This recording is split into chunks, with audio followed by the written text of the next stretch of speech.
get this. Like, rules are so fascinating because as soon as like a rule is in place, and you're probably at least a little bit like me, as soon as somebody tells me I can't do something, I immediately want to do it 10 times more. Is that right? Yeah, like for me growing up, and I grew up in a pretty like fundamentalist background early on, it wasn't like we would hear about just the grace of God, even though you heard about the grace of God. You also heard about all of the rules, and usually they were like 3 or 4 big ones, right? There were 3 or 4 big ones, like you don't drink, you don't smoke, you certainly don't have sex, like all that kind of stuff was like a big, like make sure you don't, and then if you do that and you pray a little bit every day and maybe read like 3 or 4 verses, then you and God are good. Like there's a little bit of that.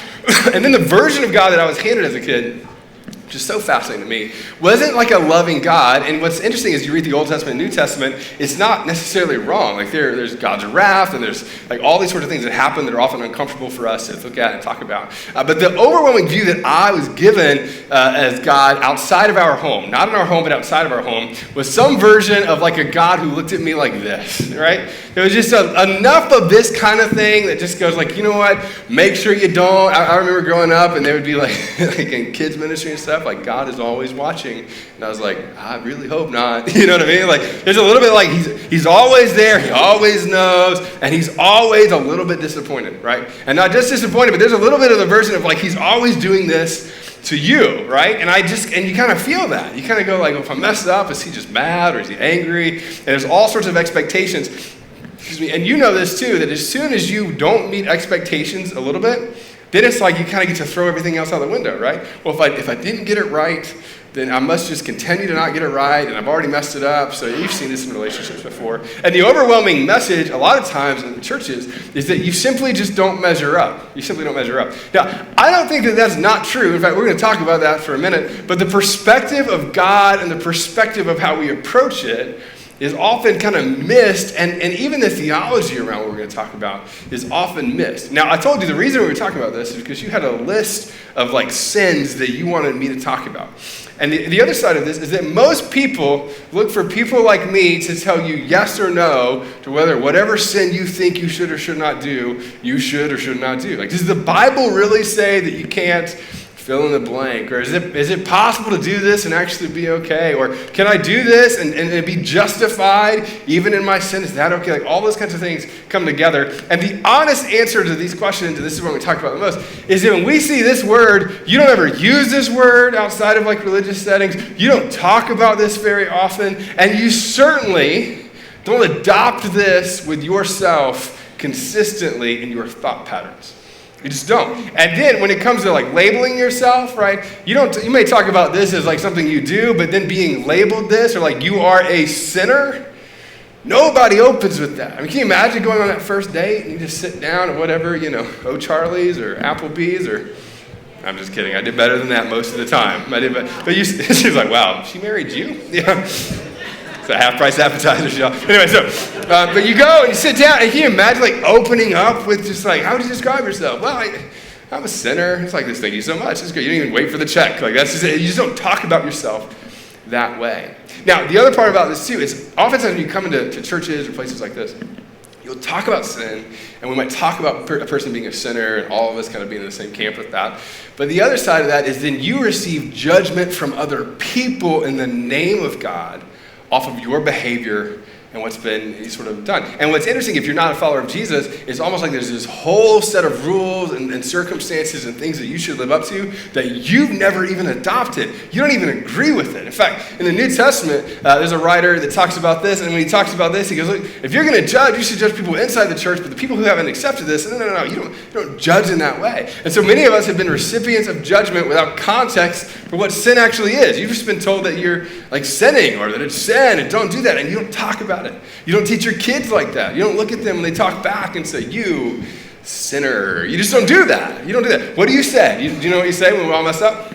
It's like, I made a mistake, right? I just made a mistake, right? Now, this is my favorite sort of version to talk about this word in particular. Mistake is so much fun because we can talk about mistake and it not feel like an identity. And we can talk about mistake and it not feel like a big deal. Like, whoops, I made a mistake. You know what I mean? I wrecked my car in a telephone pole. Didn't mean to. It was a mistake. You know what I mean? Like, that sort of thing. Like, anybody in here, how many of you like to prank other people? Does anybody else, do you enjoy pranking? Oh, come now. I know some of you are sinners. Yep. I'm just kidding. Now, how many of you are like this? When you get pranked, you go all out in retribution. Anybody else? Like you're going to prank them back in a way that they never prank anybody else in their life. It's like, oh, I put, Kool-Aid on you. It's like, oh, I keyed your car. You know what I mean? Yeah, like a little bit of that, And you get on the other side. Some of you are like, you thought about that. That came out real easy. It did. No, I'm just kidding. So there's a little bit of this where you go like, mistakes easy. What would you even say on the other side of that? Whoops, I made a mistake. Now, a mistake is this, and we're going to talk about what the difference is. Mistake is an error in action, calculation, opinion, or judgment caused by poor reasoning, carelessness, and this is the kicker, or insufficient knowledge. Insufficient knowledge. So when your son or daughter goes, oh, I made a mistake. I didn't know that I wasn't supposed to have the 11th cookie. There's a part of you that goes, that's not insufficient knowledge. That's not a mistake, right? That's not just a mistake. That's not like I was careless. You decided to do the thing. But yet we attach mistake to most any bad decision that we do, especially when it comes to hurting people. You apologize. Somebody else, you know what? We'll say this that's my bad. That's my mistake. That sort of thing. But it's not that. And then on top of that, the thing that we'd probably be comfortable saying is we might make mistakes, and we might even be comfortable saying this. It's not a word, but I might be a mistaker. I'm not a sinner, but I'm a mistaker because most of my mistaking is all around to whoops. You know what I mean? Whoops, I didn't mean to do that. Whoops, I didn't mean to do that. So what we could do, and we could probably do this, and we won't with everybody in here, but I would say if I was going to go around the room and say, hey, how many of you have ever made a mistake? I have this big moment, everybody raises their hand. In fact, you would be so nervous not to raise your hand because if you said you hadn't made a mistake, we would all just judge you differently, right?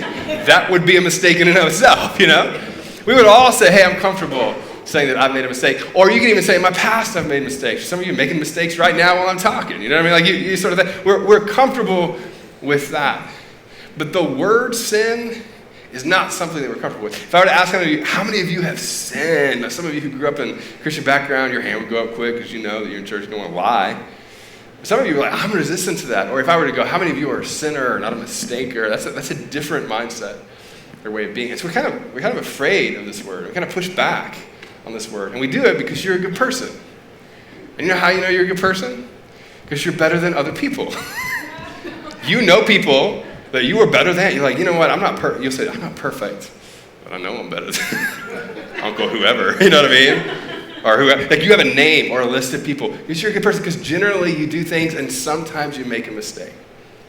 And the problem with that is you don't just make mistakes. And the human condition that the Old Testament and the New Testament talks about is not just people who are mistakers. But we talk about sin in such a way where it's hard for us to even grasp and hold on to because it's so uncomfortable because you don't like that identity and I don't like that identity either. Right? Now, I'm going to give you a little background to why we're going to talk about this and what this looks like. And it sort of hinges on a few statements. And so I'll tell you, if you're not a follower of Jesus or if you're kind of exploring Christianity, these are kind of the foundational sort of building blocks by which we'll take everything else today. And the first one is this, that God created the world and all of life in it, right? We believe that. We believe that it didn't just whoopsies and in the world. We believe that God intentionally created the world. And then secondly, that God created you. That you weren't whoopsie, even though your parents might have said that. You, some of y'all know what I'm talking about. Yeah, it's so you get it. This is God created you, right? There's this area of the Bible that talks about before I formed you in the womb, I knew you. Before you were born, I set you apart. And it's talking to a specific individual, but it's talking about the character of God. That all humanity is created and created with purpose. God created you. And then the other part of this, and this is the beautiful part of the Old Testament. It's messy and it's weird and all sorts of pushback to it. But God brought divine order to a chaotic world. In fact, when you read the poetic, beautiful sort of narratives in Genesis and how the world was created, right, you find God bringing order to the chaos over and over and over again. You find God entering into the brokenness and bringing order to the places that were broken and chaos. And the last one, a lot of us, even followers of Jesus, can get to these first three.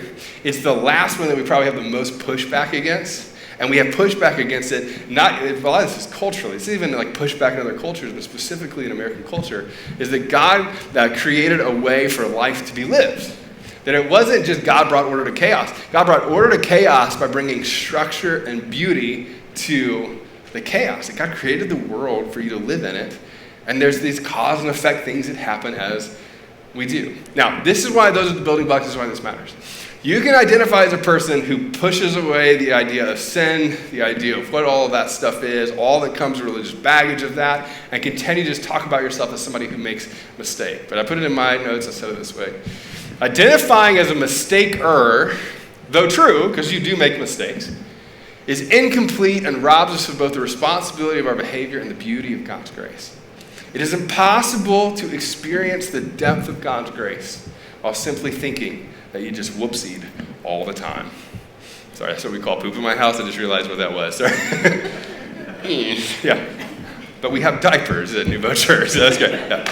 It's impossible to experience the power and the beauty of God's grace when you have an incomplete understanding of the human condition and your human condition. Now, the Bible talks about this all throughout. Like Old Testament, New Testament, you have Hebrew words that talk about this, because a lot of the Old Testament are in Hebrew, and now the New Testament talks about this in a couple different ways. In fact, there's like 3 primary words that get used throughout the scriptures that the authors use. Now, that you almost have to look at all 3 to get a clear picture of what it is. Oftentimes we use sin, and we use it interchangeably with all 3, but all 3 of them are a little bit different. And why it matters is because the writers of the scriptures almost diagnose the human condition that we all kind of experience in the world and give so much beauty and clarity to what's actually happening in our hearts, minds, and our lives. So the 3 words are this, right? 3 words that the scripture typically uses are around iniquity, transgression, and sin. None of these words you ever use outside of the context of religious settings. You just don't look at somebody and say, you transgressed me. You don't do that, right? I don't even think that's a word, but you get it. Like you don't use that. Iniquity is not something that you use, not antiquity. Some of you are a little bit confused. So let me just talk about what iniquity is. Iniquity, right, is behavior that's crooked, and I love this, right? It's just going, there's a path that you should follow, and you took the wrong way, right? You took the longest, crooked possible path. So iniquity is almost like in relationships and in the way that we interact with the world. Iniquity is going, look, I went the wrong path. I made it harder for myself. I made it harder with others. It's this crooked way through life. The second one is the one that we probably use the most when talking about this, and that's transgression, which is almost this idea of like breaking trust.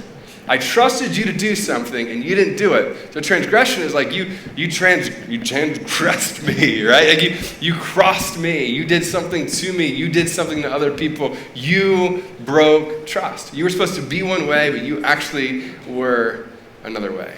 Now, the Old Testament and New Testament word that's used around sin isn't just these 2 things.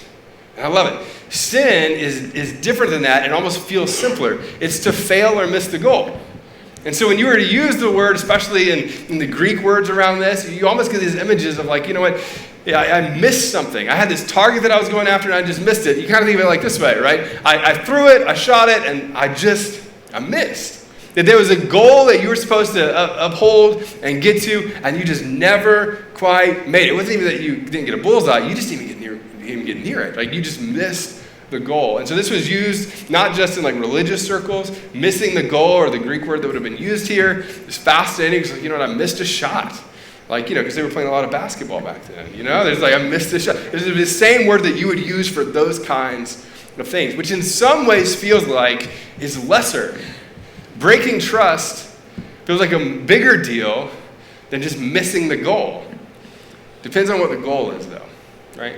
So Scripture teaches throughout the Old Testament and the New Testament that humanity was made in the image of God, and then sin, therefore, is the failure to love God and others by not treating them with the honor that they deserve.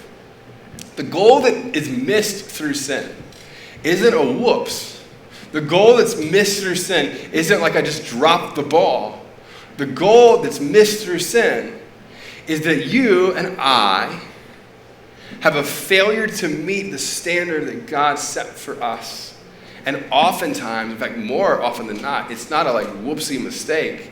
Oftentimes we just choose to do that by placing ourselves at the center. So here's kind of the good news and the bad news. The good news and the bad news is this. Number one, you're not alone in this. So the good news is like, hey, we're kind of all in this together. The bad news is that it's true of all of us. That there's a nature that you have and that I have that leads you down a kind of road where you are, in some ways, this sinner that we talked about. Now, one of the guys who wrote about half the New Testament is named Paul, brilliant thinker, one of the most educated individuals in that time period, spoke multiple languages, came around, like essentially franchised the church all over the ancient world. It grew in a lot of ways outside of Judaism to all these other different people groups because of Paul. Paul writes to these groups of people, and he's writing specifically to a group of people in Rome. And what he's going to do is lay out sort of a context for what sin is, why it matters, and also how broken he actually is. And what he says throughout this passage to kind of set it up is really interesting because I identify with it so much. My gut says you do too. Here's what Paul, this uber-educated, incredibly smart guy says. He goes, I don't understand what I do. And some of you look at your husband and like, I don't understand what you do all the time. You know what I mean? Like, there's a little bit of that. I don't understand what you do. Paul's like, look, I look at my life. I don't understand what I do. And then he outlines it. And he outlines it in such an interesting way. He says this, I understand what I do. For what I want to do, I do not do. But what I hate, I do. And if I do what I do not want to do, I agree that the law is good. Or I agree that there should be boundaries for it. Like, Paul, I'm trying to track with you. Paul's going, look, there are things that I want to do. And I don't do those things. And then there are times where I don't want to do certain things. And that's all I can do. And here's how you know this is true. Because some of you have had kids. You get it. Even if they wanted to, they just can't not do that sometimes, it feels like. And you do the same thing. And he goes on, he says this, as it is no longer I myself who do it, but sin living in me. And this is a fascinating theological argument he's going to make.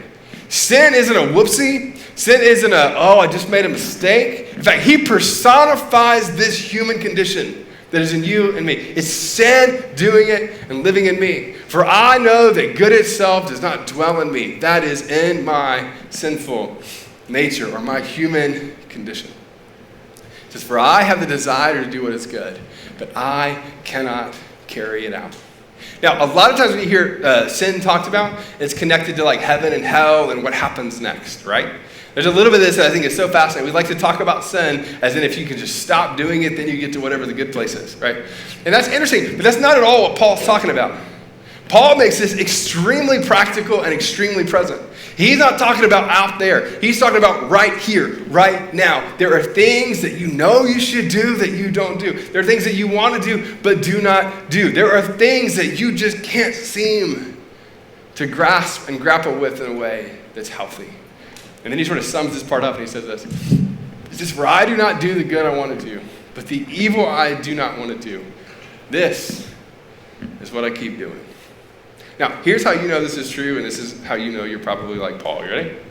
No one ever had to teach me how to sin. I didn't have to learn that. My mom didn't sit me down one day and was like, let me just tell you how to disobey. Right? I didn't have to learn that. I didn't have to learn how to cheat on a test. I didn't have to learn about lust. I didn't have to learn about these kinds of things. I get it. It's almost like it's just in me. And even if you're not a follower of Jesus, come on, you know this about your own nature. You didn't have to learn how to mess things up. You just did it. And this doesn't even have to be like the big bad thing. You didn't have to learn how to not be good with finances. And as much as you try, as much as you just can't seem to, You didn't have to like learn how to not serve your spouse. Come on, ready, fellas? This is just fellas, not ladies. Husbands in the room, you didn't have to learn how to not take out the trash. That was a lot deeper than it was supposed to be. I don't know. I'm just being like, come on, you had to learn. You get it. You didn't have to learn those things. And on top of that, Paul writes to this group in Rome, he's talking about sin, but Jesus talks about this too. And Jesus takes all of these laws that were given, and there were a bunch of them given in the Old Testament. And what people probably wanted him to do was to kind of lessen the standard. And Jesus just continues to up the standard of what sin is. So they would say things like, you know what, there's this law, and as long as I don't do that thing, then I'm good. And Jesus is like, no, it's not about that. It's actually about what's going on in your mind and your heart and your soul. It goes so much deeper than that. So Jesus has this group of people gathered around. He's giving this really famous sort of sermon, and he says it this way. He says, you've heard it said, or you've seen the law. The people long ago, he says, you shall not murder. And anyone who murders will be subject to judgment. We all go, yeah, don't kill people. But I tell you that anyone who is angry with a brother or sister will be subjected to judgment. And when I see this, I'm like, why'd you have to say brother and sister?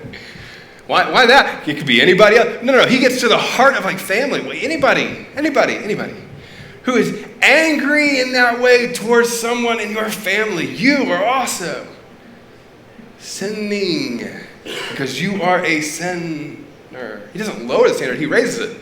This is true about adultery. He talks about this when it comes to sex. He says this. He says, you've heard it said, you shall not commit adultery. But I tell you that anyone who looks at a woman lustfully has already committed adultery with her in his heart. And he goes, whoa. And every guy goes, thank you so much. Bye. And they walk away, right? Because nobody holds that standard. All the guys go, no, I didn't sleep with her. And he's like, no, that's not it. And then he goes on. This is where it's fun. He doesn't just lower the standard. He raises the standard here. And he says, let me tell you how you can fix it. You should go gouge your eye out if it's that big of a deal. And all the guys are like, I want to be a Buddhist now. You know what I mean? Like they walk away from faith at that moment. Like circumcision and that, I'm out. I'm done. And there's all of this sort of angst around it. And Jesus goes, no, you're looking to lower the standard. You're looking at how far can I go without getting away with it. He goes, no, it's not that. Sin, your human nature is in you, and he raises the standard. And he raises it to the point that no one meets the standard of being without sin. Not mistakes, but without sin. And then you get these narratives of Jesus, and you love this, that you have a woman who's caught in adultery, and all these like religious leaders who are viewed as righteous bring her to Jesus. They're about to like stone her. They look at her like, what do you have us do? And what does he say? But he who's without sin, throw that first stone. They all put down their rocks and walk away. And the expectation oftentimes in the church at that moment is then remind her of da-da-da-da-da. And what did he just do? He goes, look, don't sin anymore. Why? Don't live in that identity of sinner anymore. Now, what he's alluding to isn't just in the present moment, but what is to come and what he's about to do. And so within that context and the things that Jesus taught and the foundation that Paul laid about how messed up he was, that Paul writes about this. And I'm going to tell you just for a second, right? The next couple verses, they're thick and they're like, it's a lot and it's really rich what he says. There's a little bit of you that goes, if you don't read the Bible much, I'm just going to say, I want you to lean in just for a couple minutes, and then we're going to kind of pull back from this and we'll summarize it. What Paul says next is some of the richest theology in all the New Testament, and it cuts right to the heart of you and me and what sin is, and it talks about the redemptive hope that's both within it and on the other side of it. Here's what Paul says. He says it this way. He says, see, at just the right time, when we were still powerless, right, or we were still overwhelmed by our own sin, Christ died for the ungodly. And it's like, whoa, Paul, who's the ungodly? Who's the ungodly? And Paul's like, all y'all are the ungodly, right? Very rarely will anyone die for a righteous person, though a good person, someone might possibly dare to die for it. So he's saying, like, Jesus died, and he did it for all people, good, bad, and by good and bad we mean like all the ungodly, all of us. Then he goes on. But God demonstrates his own love for us in this, that while we were still sinners, Christ died for us. And some of you grew up around church and you heard this verse, and that was the only thing you heard about this passage, and it's just like, hug me, Jesus. You know, it just feels so good. Look what he did for me. We're all sinners. It's great. But Paul then takes the next huge chunk of writing to talk about what sin is, because this is only illuminated when you get the depth of what your sin and my sin actually is. And so he summarizes parts of this, and he starts to kick off this next section. And in verse 12, he says this. He says, therefore, just as sin entered the world through one man, and death through sin, and in this way death came to all people because all sinned. And what he says is this, and as best as I can sort of summarize this, it talks about how early on Adam and Eve, Adam's sin in the beginning set a trajectory for all of humanity. And it wasn't just like, whoopsie. It was that sin entered into the world in that moment, and through that, as unfair as it feels, it moved throughout humanity. And here's how you know this is true. Again, no one had to teach you how to sin. You just knew. And through that, the human condition was moved forward. And this is really hard to talk about, and here's why it's hard to talk about. Because it feels unfair. You didn't decide to do that. You didn't choose that. You didn't choose that life. You're like, wait a minute, ancestors, that's what, all the way back then, that's how sin entered in the world. But fairness isn't what the New Testament holds as a value. It's just not. And you know what? Your life knows this. You know this intuitively. Fairness isn't laid out for you to experience and receive all the time. Here's how you know that. Some of y'all play baseball, and you had like the coach's son who wasn't as good, and your son who, like this was my story as a kid. Like I didn't get to start over that, or some of you didn't make a team because somebody else did, or some of you like you had something experienced to you in like a relationship, and it was unfair what happened to you, and then it just was. And this is like a really morbid one. So this is almost hard to talk about, but you adopt this idea in other areas. So we'll just talk about it for a second. One of the things that is so difficult and hard, and when you look at the thing, is sometimes you see parents' decisions affect a child. And some of you have experienced it. You see the decisions of a parent affect a child who is innocent. And because that happened, the trajectory of the child moved in a different way. Or the pain of the child moved in a different way. And here's where we all go, and you all know this. You go, oh, but they were innocent. You're like, yeah, they didn't have a choice in that. Absolutely. And you know what? It was so unfair. And we all go, that was so unfair. That should never happen. And you know what's also? And it's also true. So you can go like, oh, it's unfair. And I'm like, high five, pound it. I agree with you. That's unfair. You can go, oh, that shouldn't happen. Whew, I agree with you too. It shouldn't happen. But you can't go, well, it's not true.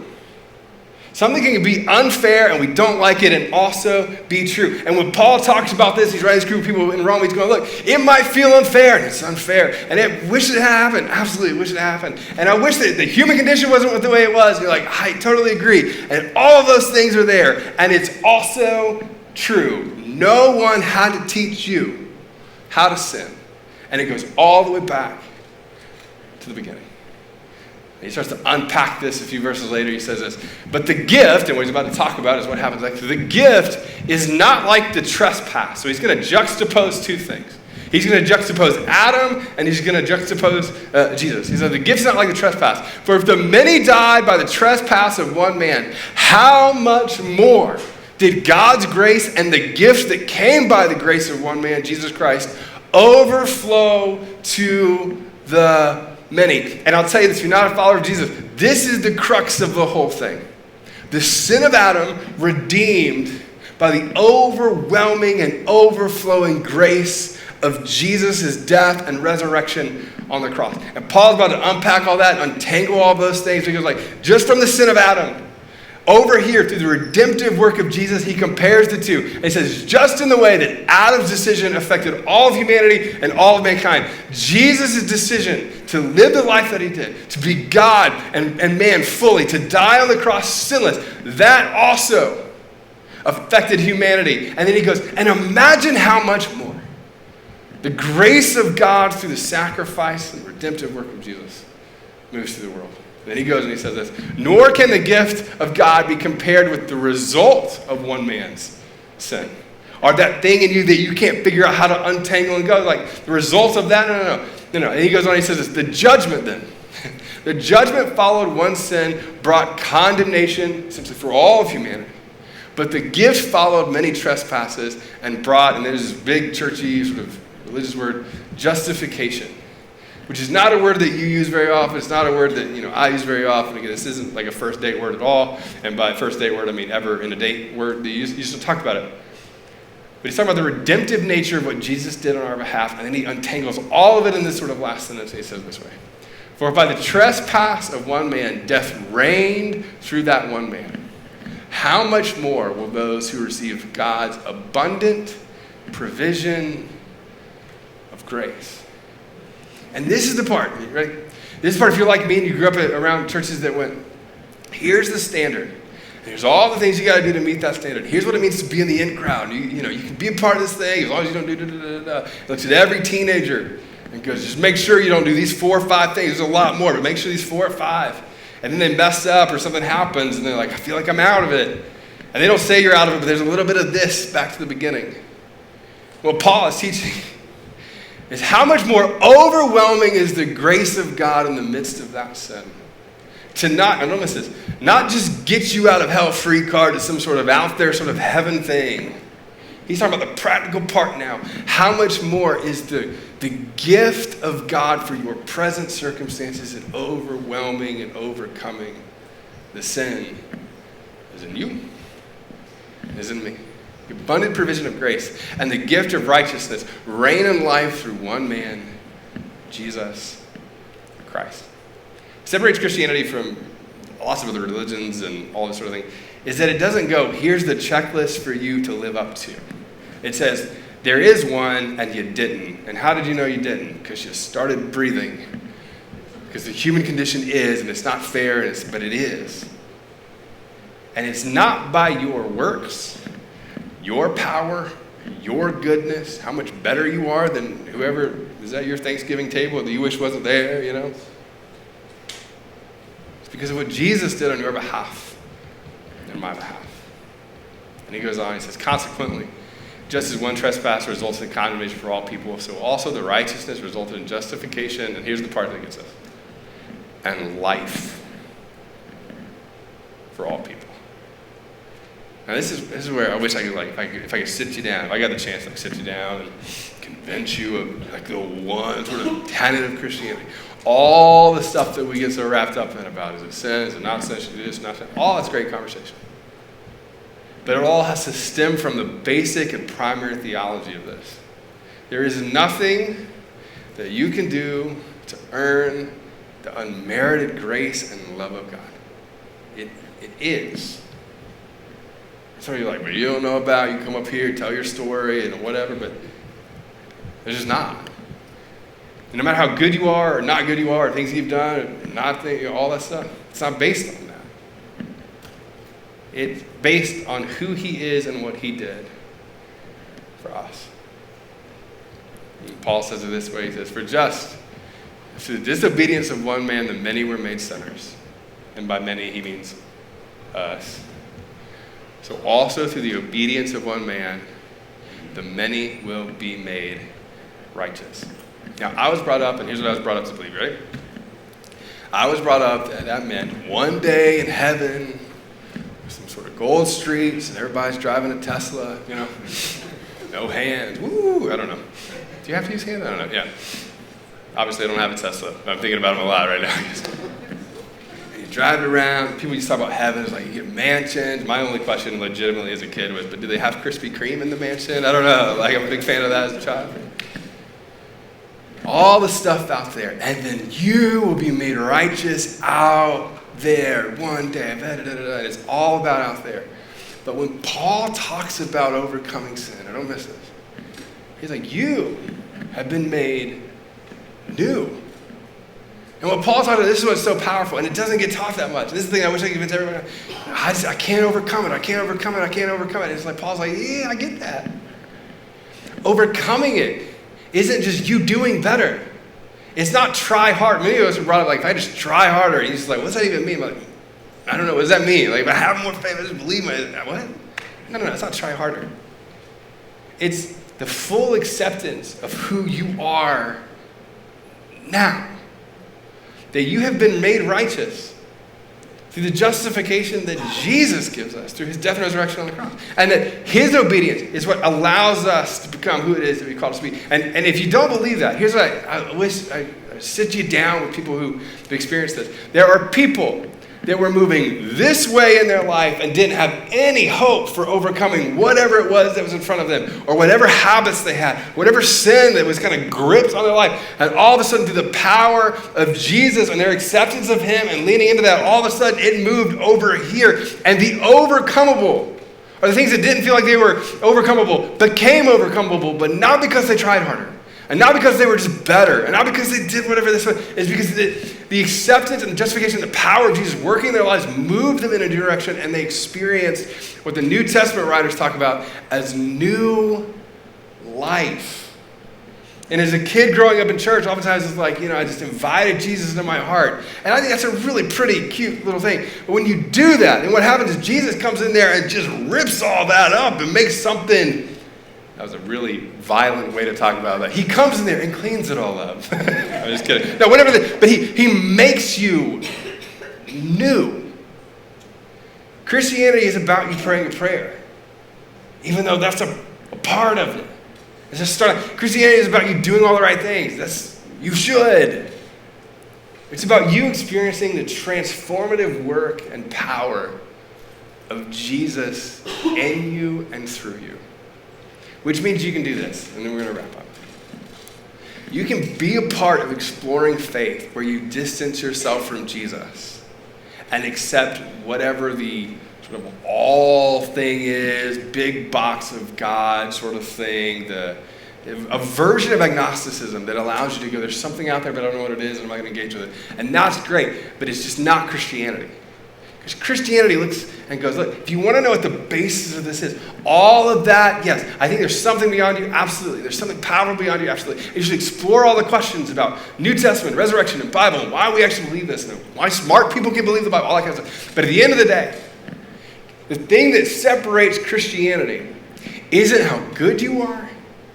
It's not all the things you got right or wrong. It is the person of Jesus and the transformative work that he has for you. So I put it in my notes, I said it this way, and we're going to wrap up from here, but here's the thing I said. The power to overcome the sin that overcomes you is through Christ. And some of you, you're like me, like the achiever in me, go-get-it person, the disciplined, at least in the things that I want to be disciplined in, all that stuff. Wants to feel like I can just try harder, do better. And you should try harder, and you should do better. But that's not where that power comes from. It's through the death and resurrection and power of Jesus working in you to transform you into who he's made you to be. So here's what we're going to do, right? We're going to wrap up in just a second, and I'll do this. Some of you, you've heard this type of thing from a distance before, and you didn't like the mistaker, like you felt more comfortable with that, but sinner wasn't the thing that you sort of adopted. Some of you, you've danced around with Christianity, but it's been like a weird sort of distant, like middle school dance thing. You know what I'm talking about? Anybody ever? You know what I'm talking about?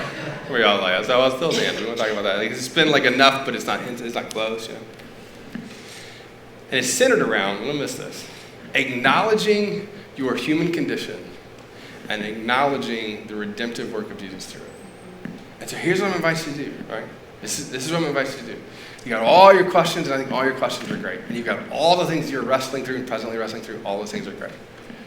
But what you just simply haven't done is gone, do I believe that redemption comes through Jesus? Do I believe in the death and resurrection of Jesus? And through that, something happens, not out there, but in me. And some of you have been a follower of Jesus for a really long time, and you've gone like, I adopt those things, I accept a lot of those things, but I don't know what to do with all that. So here's what I would say. You've never embraced the fullness of your human condition and the power and the work of Jesus through it. So here's what I'm going to ask you to do. And it's not going to be this big, overly dramatic thing. There's not going to be music that pops on, even though that's always cool when it pops on. Sometimes it comes in a little bit louder. It gets a little bit weird. But right now, we're not going to do that. What I'm going to ask you to do is this. Ready? I'm going to ask you if, that's you. And you've never fully just grappled with your human condition and the redemptive work of Jesus on the other side of it. What I'm going to do is I'm going to invite you to pray. And this prayer isn't a thing of just like, and then everything just clicks. It's not that. What it does is it invites the power of God in you, and it invites God to begin redeeming the broken parts of you. So here's what I'm going to do. I'm going to ask you, again, I say this all the time, like it's like something you don't do in church, but we do it in church a lot. I'm going to ask you to close your eyes just for a second. And here's what I'm asking you to do. If that's you, what I'm going to ask you to do right now is just pray this really simple prayer, right? And that's it. Say, Jesus, I acknowledge my condition and I accept your redemption. Jesus, I acknowledge my condition and I accept your redemption. I pray this, and this is if you believe that. So, Jesus, I believe that you died and that you rose again. And my redemption is found there. So, Father, we thank you for what you did on our behalf, and we thank you that we can never fully do that on our own. And as much as me too, that I don't like thinking about sin, all that kind of stuff, As much as I like to identify as a person who whoopsies and mistakes more than I am actually in a spiral of some version of sin, God, I pray that you would help us to acknowledge that. And for those of us who've been followers of Jesus for a long time, remember and be moved by the redemptive work that you did on our behalf. And God, I pray for the person in the room who's like exploring faith and they have all sorts of questions. They have a massive box of questions they don't know what to do with, but at the same time, they also believe this. Father, I pray that you would continue to do the work of transforming their heart, even in the places that it feels like it can't be transformed. And I pray that they'd come to you the fullness of their doubts and questions, and at the same time, they'd come to you trusting that you are redeeming all of those parts, their mind, their heart, their body, their soul, all of it, and you're making them whole. God, we thank you for that.